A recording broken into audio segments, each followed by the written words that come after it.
Hello and welcome to the Fridge Game News. I'm your host, Mr. 6507, and this has been a big week in gaming following the events of D.I.C.E Summit and the fact that the Ouya has just announced that they are going to stores and will be launching soon. Let's start with the Gabe Newell and D.I.C.E Summit news. Gabe Newell just gave his keynote speech at D.I.C.E Summit, and he says he's skeptical of cloud gaming. Now, cloud gaming, if you didn't know, is having your computing dumped somewhere else and having the video sent to you from a central hub computer. Because Gabe Newell is skeptical of it, he says it'll never be on Steam. Mostly because in the computer science world, there is not enough bandwidth for it, even on a local connection. Therefore, it'll never happen. Newell said that he also wants to eliminate the approval process on Steam. He wants to create user-generated stores and wants to have products sent by the user, not sent to Steam, and he wants to eliminate the amount of Steam right now that is being controlled by Valve. Gabe Newell also has plans to eliminate Greenlight. He said that Steam was being run as a democracy before it was introduced, but the problem is that Greenlight is not acting as a vote for the community. It is not run right, and it currently is a bottleneck to getting games put out. It's actually faster to send your game to Valve and have them verify it than to actually send it to Greenlight.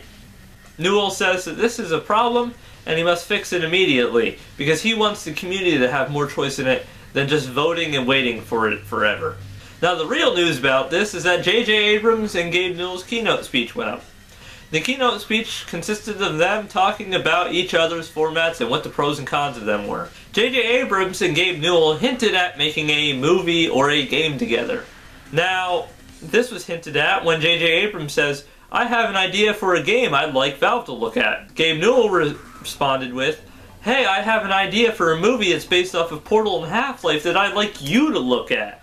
Abrams said after the keynote speech that he wants to get as much into games as he is in movies right now, and that he feels that the gaming market needs to pull over into the movie market, and the movie market needs to pull over into the gaming market. However, he said that if he does make a gaming movie, he will not just remake a game into a movie.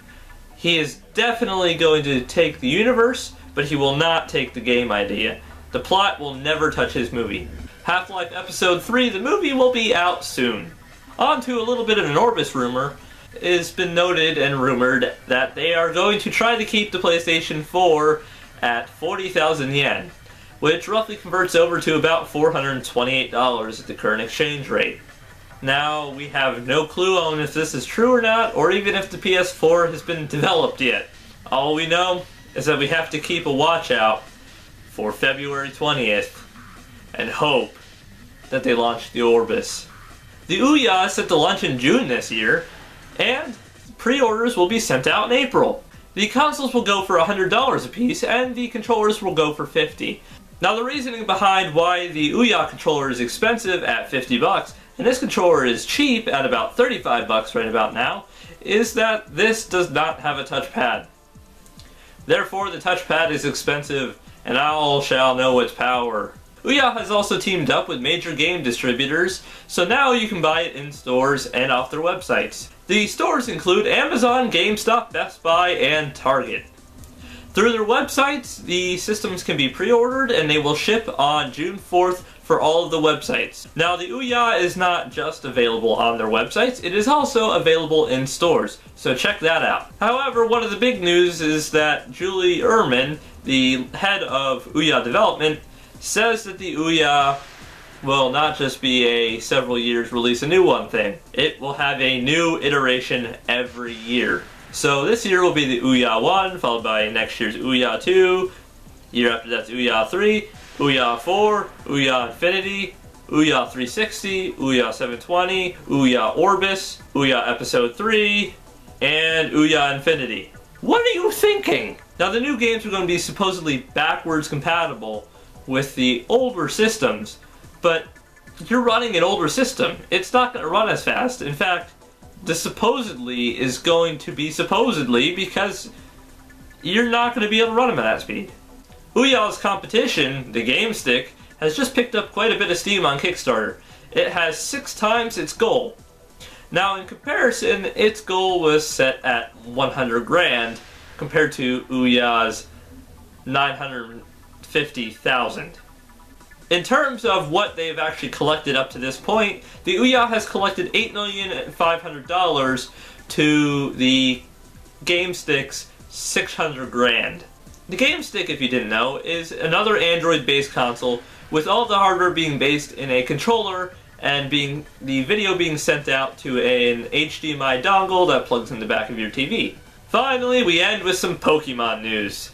Game Freak and Nintendo show that Pokemon Gates of Infinity will have multiplayer and DLC compatibility. The multiplayer will be 4-player multiplayer, allowing you to dungeon crawl with your friends and take loot to the single-player campaign.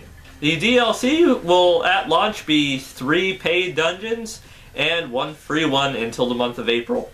A Pokemon, Meloetta, is coming to GameStops on March 4th. Anyone who has Pokemon Black and White 2 can walk in the door and pick it up on March 4th. No other days, just March 4th. Anyway guys, that's the end of the Fridge Gaming News for this week. But remember, stay cool with the fridge. Gabe Newell just announced to Gabe Newell